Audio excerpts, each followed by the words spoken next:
Bonjour à toutes et à tous et bienvenue dans le programme quotidien d'actualité juridique du groupe Revue Fiduciaire. À la une du JT de ce lundi 19 février, réduction d'impôt Malraux, les règles relatives au TEG bientôt modifiées et don de jours de repos.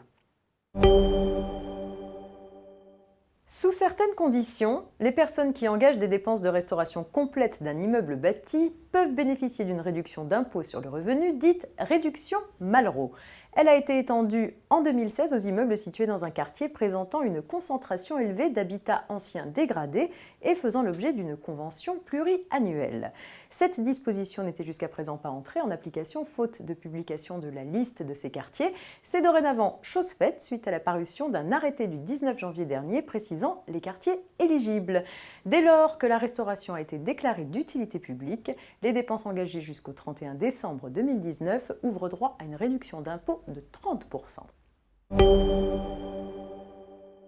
Les règles relatives au TEG bientôt modifiées. Pour rappel, le taux effectif global, le TEG, permet à l'emprunteur de savoir à l'avance ce que lui coûtera au total un crédit. S'il ne figure pas dans un contrat de prêt ou est erroné, le banquier court actuellement le risque que ce taux soit remplacé par le taux moins favorable de l'intérêt légal. Le projet de loi Un État au service d'une société de confiance en cours de discussion au Parlement habilite le gouvernement à prendre par ordonnance des mesures pour modifier les textes à ce sujet. Ainsi, il est prévu d'une part de supprimer la mention obligatoire du TEG dans la plupart des contrats de crédit aux entreprises lorsque cette mention est inappropriée, et d'autre part d'harmoniser les sanctions applicables en cas de TEG absent ou erroné dans les contrats de crédit aux consommateurs en veillant à ce qu'elles soient proportionnées au préjudice effectivement subi par les emprunteurs.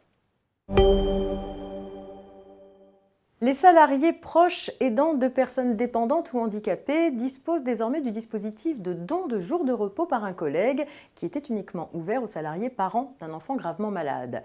Une loi est parue en ce sens. Le salarié donateur peut ainsi céder de manière anonyme et sans contrepartie sa 5e semaine de congés payés, les congés conventionnels, les jours de RTT et les autres jours de récupération ou de repos qu'il n'a pas pris. Il doit au préalable obtenir l'accord de l'employeur. Quant au bénéficiaire des jours de repos, il a droit au maintien de sa rémunération pendant la période d'absence. Celle-ci est assimilée à une période de travail effective pour la détermination des droits que le salarié tient de son ancienneté. Il conserve le bénéfice de tous les avantages qu'il avait acquis avant le début de sa période d'absence. C'est la fin de cette édition. Je vous souhaite un très bon début de semaine et rendez-vous demain.